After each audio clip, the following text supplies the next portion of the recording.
Hola a todos. ¿Por casualidad conocen el método para calcular la trayectoria que debe seguir una partícula arrastradora de calor en una placa metálica en una dirección donde su temperatura crezca rápidamente? O también, ¿cómo lograr obtener la flexión de una viga metálica por medio de su momento de inercia?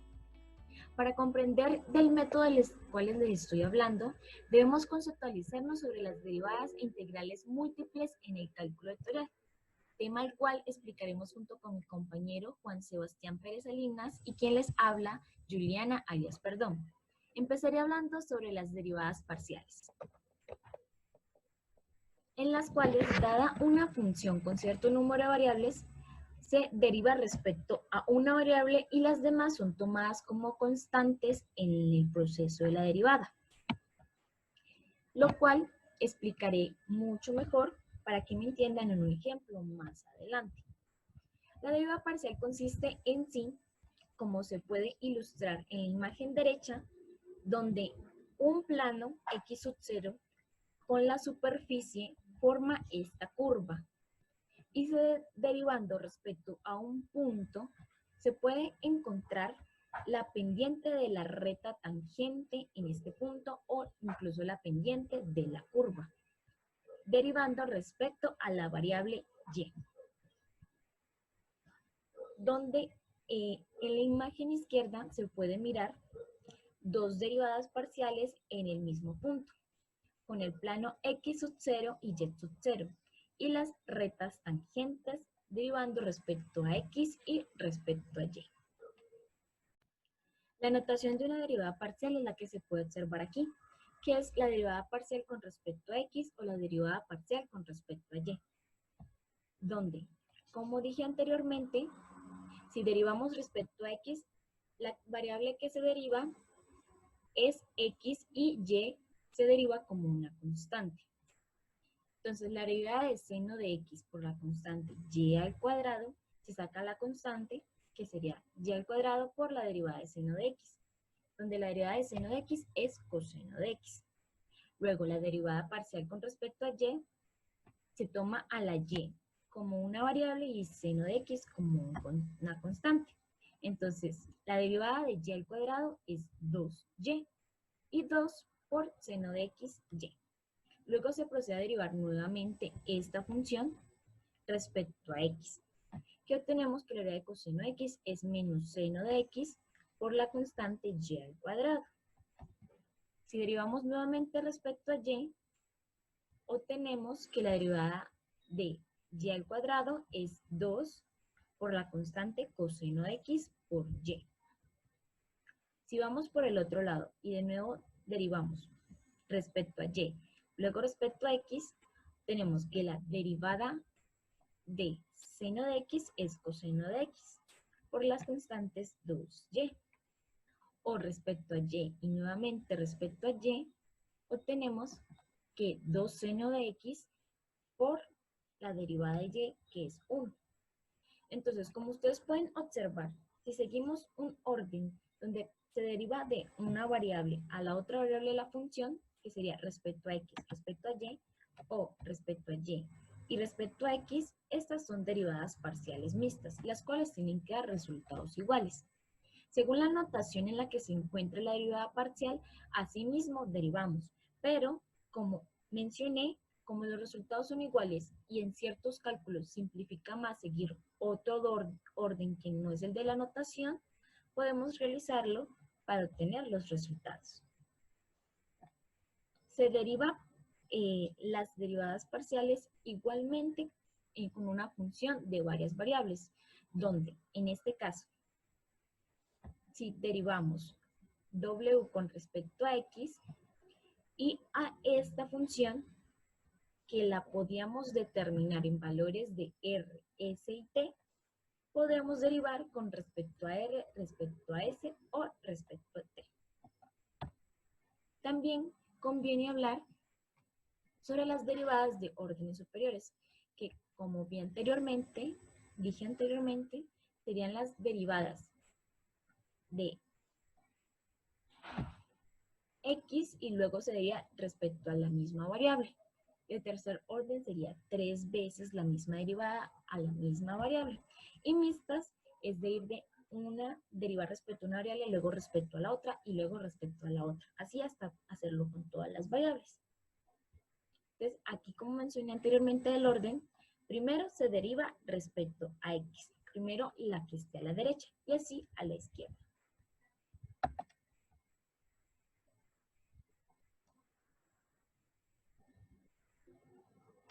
Una vez hablado sobre el concepto de las derivadas parciales, puedo proceder a hablar sobre las derivadas direccionales, las cuales consisten en prácticamente lo mismo que mencioné anteriormente con las derivadas parciales, que es la pendiente de la curva con un plano determinado o en el punto de la recta tangente. Pero esta vez el plano o la dirección de la partícula va a estar dada por un vector unitario, que como se ilustra en la imagen izquierda, el vector unitario sería la línea negra que pueden ver. A la vez se observa cómo va cambiando la recta tangente según la dirección de este. Bueno, entonces,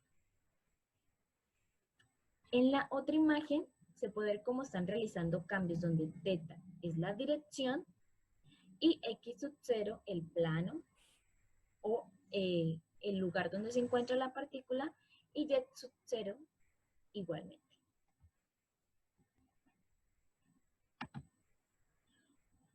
Entonces, la derivada direccional consiste en el producto punto de los vectores gradiente de f en el punto dado por la dirección del vector unitario mencionado anteriormente, donde cabe aclarar que la partícula crece mucho más rápido si el vector unitario está en la dirección del vector gradiente y no decrece en la dirección contraria a ese vector y no hay cambios en sí, que sería nulo si la dirección está perpendicular, es decir, a 90 grados del vector gradiente.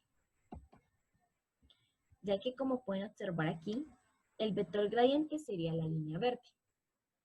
Y cuando se encuentra a 90 grados de esta línea, se puede notar que la recta tangente queda totalmente plana, es decir, con una pendiente nula. Y cuando está al contrario, se ve que la recta decrece, pero cuando está en la misma dirección, crece. ¿Qué sería un ejemplo de aplicación? Entonces, si una partícula rastreadora de calor está situada en el punto 213 en una placa metálica, hallar el camino que debe seguir la partícula en dirección del máximo circuito de temperatura. Si la temperatura de la placa metálica es la siguiente: x al cuadrado menos 3y al cuadrado más 4z al cuadrado. Entonces, la trayectoria de la partícula, para calcularlo se debe tener en cuenta que el vector tangente a esta es igual al gradiente de la función. Vamos a utilizar concepto de las diferenciales. Entonces, derivando, nos queda 2x menos 6y y 8z. Entonces, 2x, que es igual a la derivada de x, menos 6y, la derivada de y, de t, y 8z, que es igual a la derivada de z, de t. Entonces, podemos igualar 2x igual a la razón de cambio de x con respecto al tiempo. Se hace el mismo procedimiento con las demás variables. Luego despejamos, ya que dt está dividiendo, pasa a multiplicar al otro lado, y x que está multiplicando pasa a dividir al otro lado. Entonces, una vez que ya tenemos este resultado, se puede integrar a ambos lados de la ecuación. Y la integral de 2 es 2t más la constante c. Y la integral de 1 sobre x es igual al logaritmo natural de x. Se hace lo mismo con las demás variables. Podemos realizar un cambio donde en vez de que la constante esté sumando, pase a multiplicar. Luego, teniendo en cuenta que x de 0 es igual a 2, y de 0 es igual a 1 y z de 0 es igual a 3, lo que nos da que las constantes k es igual a 2, g es igual a 1 y h es igual a 3. Y obtuvimos la función de la trayectoria que debe seguir la partícula. Ahorita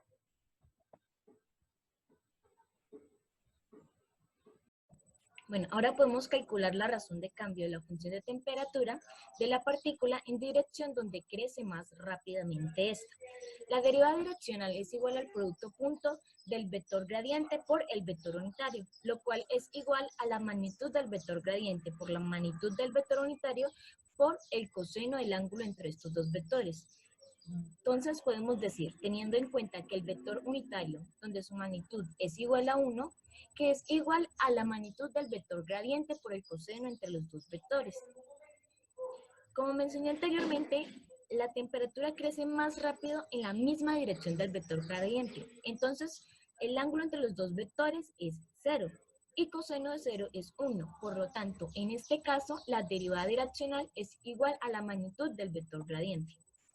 Entonces, la magnitud es igual a la raíz de todos sus componentes al cuadrado. Sería 4 al cuadrado más 6 al cuadrado más 24 al cuadrado. Tenemos que es igual a la raíz de 622, que es más o menos 25. Confirmando que la razón de cambio de la función de temperatura en la partícula rastreadora de calor en la dirección donde crece más rápidamente es de 25. Ahora le puedo dar paso a mi compañero para que prosiga con las integrales. Bueno, como le dijo mi compañera Juliana, vamos a continuar el ejercicio de la conceptualización teórica y aplicativa de las integrales múltiples. Mi nombre es Juan Sebastián Pérez Salinas y vamos a hablar sobre qué es una integral múltiple. Y bueno, una integral múltiple son todas las integrales definidas para las variables o funciones de dos variables y de tres variables o más. Las integrales definidas de dos variables tendrían siendo las integrales dobles y las integrales definidas para tres variables vendrían siendo las integrales triples. Bueno, entonces vamos a iniciar primero hablando de las integrales dobles y como podemos apreciar en las imágenes, las integrales dobles también se definen por medio de las sumas de arriba. Entonces vamos a conceptualizar sobre esta definición de una integral en el espacio, en el espacio o en una función de dos variables. Muy bien. Ahora, entonces, consideremos lo siguiente. Consideremos una función f de xy definida en una región rectangular acotada en x entre a y b y en y entre c y d. ¿Listo? Entonces vamos a subdividir esta región R en pequeños rectángulos y vamos a coger líneas paralelas al eje X y al eje Y. Entonces lo que tenemos son rectángulos con diferentes bases y con diferentes alturas. Entonces aquí nos dicen algo, que las rectas que dividen a R en n partes, esas rectas o el número de particiones se denominan como E. Y cuando n crece, entonces el ancho y la altura decrece. Entonces, ¿qué significa esto? Cuando n crece, la norma de la partición, que en este caso se denomina P, esa norma va a tender a 0. Entonces, si P, si P es el mayor de los anchos de las alturas de los rectángulos de una partición, se deduce que el volumen es el límite de P, del, de P cuando tiende a 0, es decir, el ancho y el alto de los rectángulos de la sumatoria de todos los rectángulos. ¿Listo? Entonces, recordemos que el volumen de un cuboide rectangular, que es en este caso el que estamos estudiando, sería igual a la base, a la altura y a lo profundo. Y ahí están nuestros tres ejes fundamentales, X, Y y Z. Entonces, ya tenemos a la región R, que vendría siendo la base, el XY, y vendría siendo el área o las variables X y Y. Ahora lo que tenemos que encontrar es la altura, que sería Z. ¿Listo? Entonces, ese sería el volumen. Y de igual modo podemos afirmar entonces que el límite cuando n tiende a infinito de la sumatoria del k es de k cuando tiende a 1 hasta n de f de XY evaluada en K por el diferencial del área en K. ¿Y qué es cuál es este área? La área no es más que el diferencial de X por dy. Entonces allí tenemos que es la definición, digámoslo así, formal o rigurosa de una integral. Listo. Entonces, vamos a ver cómo se soluciona esto, cómo se soluciona una integral. Y para ello vamos a recurrir al teorema de Fubini. Fubini dice que para poder realizar una integración, primero la función tiene que ser constante en la región donde se quiere integrar. Y además de eso, se maneja, digámoslo así, como un mismo sistema que las derivadas parciales. En las derivadas parciales nosotros derivamos primero con respecto a una variable y dejamos la otra como constante. Es lo mismo, aquí integramos primero con respecto a una variable y la otra es como constante y después se integra, ahí sí, la variable, digámoslo así, que falta. Entonces vamos a verlo con un ejemplo. Entonces el teorema de Fubini dice que si f de x es continua en la región rectangular acotada por x entre a y b y y entre c y d en el plano xy, entonces lo que veníamos diciendo que es igual a la integral doble de la región R de la función f de xy por el diferencial de a. Y sabemos que el diferencial de a es dx por dy. Ahora, tenemos que tener muy en cuenta con el orden de los límites de integración. Si x está entre a y b y nosotros queremos evaluar primero entre a y b, entonces la integral, digámoslo así, que está en el medio tiene que tener los límites de integración. Es decir, cuando vamos a derivar con respecto a x, y luego, si vamos a integrar con respecto a y, tenemos que tener en cuenta los límites de integración. Entonces, con esto, básicamente lo que nos dice el teorema de Fubini es que es exactamente igual integrar en un orden intercalado. Ese resultado es exactamente igual, sino que tenemos que tener en cuenta son los límites de integración para cada integral. Listo, entonces vamos a tener ese ejemplo. Supongamos que queremos calcular el volumen que existe debajo del plano y nos dan la fórmula del plano z es igual a 4 menos x menos y entre x 0 y 2 y y entre 0 y 1. Listo. Entonces, lo que vimos anteriormente, esta sección que puedo redondear se llama integral iterada. Listo. Y esta teoría de una integral iterada lo vemos en las imágenes. Es decir, vamos a coger con respecto a una variable y vamos a dejar a y como constante. Es decir, si nosotros si queremos primero integrar y que conocer esta área, es decir, un plano, este plano, entonces vamos a dar a y como constante. Listo. Entonces, nuestra integral sería de 0 hasta 2 y y sería constante. Entonces, lo que quiere decir es que vamos a derivar con respecto a x. Entonces, nuestra integral quedaría de 0 hasta 2 de nuestra función, que sería este plano, por el diferencial de x. Si por el contrario nosotros queremos primero entonces eh, integrar con respecto a y, entonces vamos a hacer un plano perpendicular a x, ¿sí?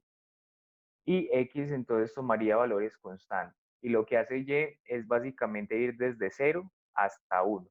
Entonces nuestra integral quedaría como desde 0, integral definida desde y igual a 0 hasta y igual a 1 de la superficie por el diferencial de y. Ahora, entonces para calcular esto, digamos que ax se mantiene fija y se integra con respecto a y. Al combinar las ecuaciones 1 y 2 vemos que el volumen de todo el sólido sería igual. Vamos a coger este el volumen, que ya sabemos de dónde lo sacamos de esta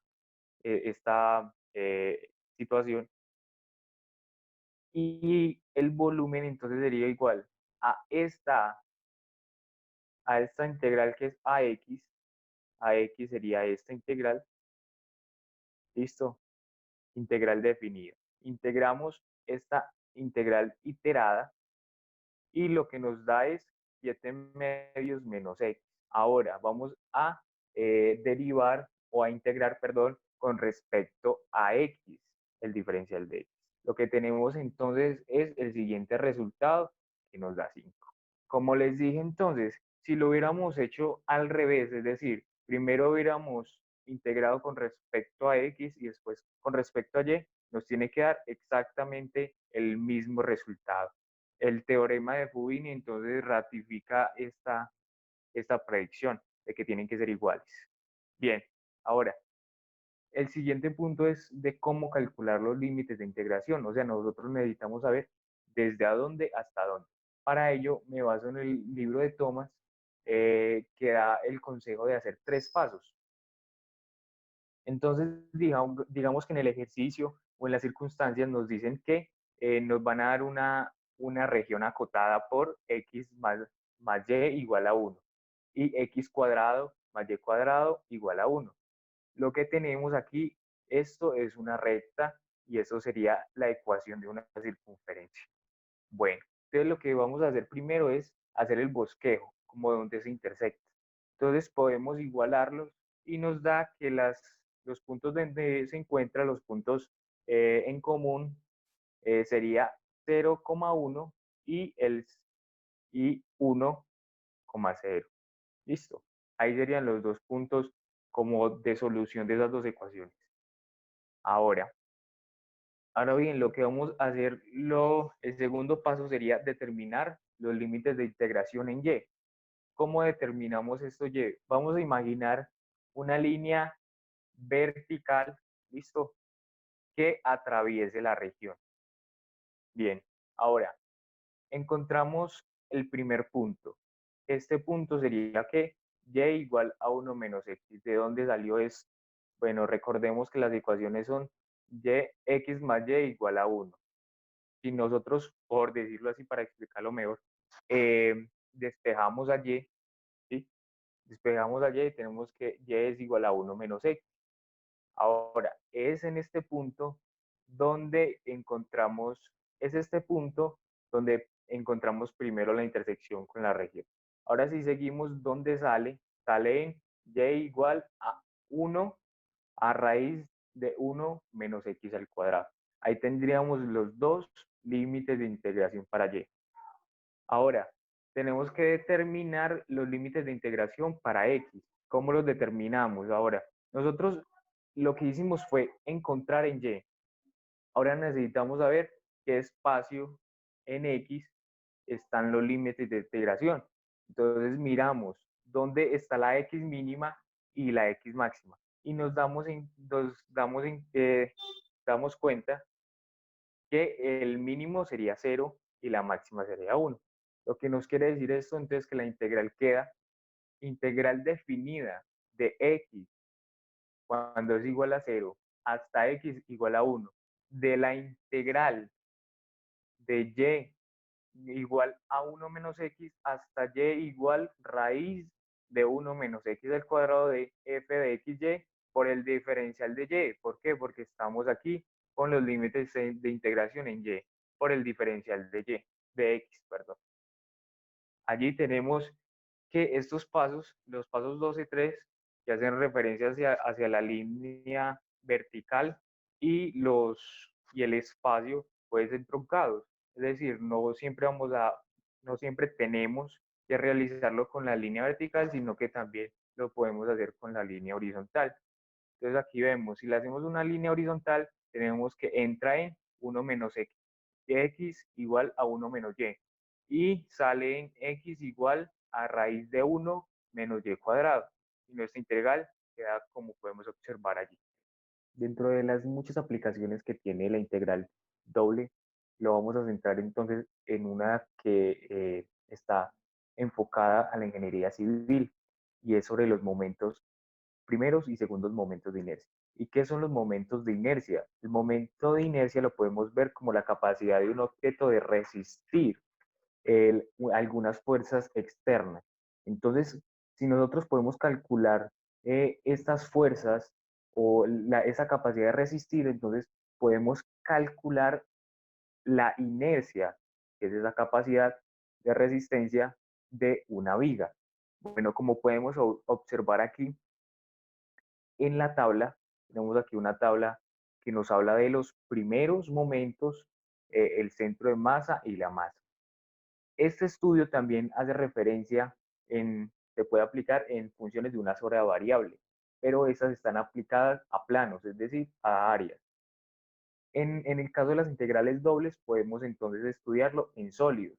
Y es por eso que en ingeniería civil podemos estudiarlo en vigas, en sistemas de vigas, de cuánto es la inercia en cada uno de los puntos, cómo resiste entonces, qué fuerza resiste, cómo está distribuida la masa, porque el primer momento de inercia hace referencia al cálculo de la distribución, ¿sí? La distribución del volumen, digámoslo así, del sólido, cómo está distribuida en cada una de las partes. Ese es el primer momento. El segundo momento hace referencia ya de la inercia. Entonces, por medio de nosotros, el cálculo del segundo momento es igual a la integral doble, hablando de sólidos, a la integral doble de la distancia que nosotros queramos estudiar al cuadrado por la densidad. Esa densidad casi siempre nos lo dan como una función de dos variables por el diferencial del área. ¿Listo? Entonces, ¿qué es la inercia como tal?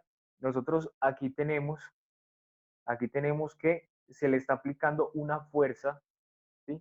Una fuerza en una sección de área.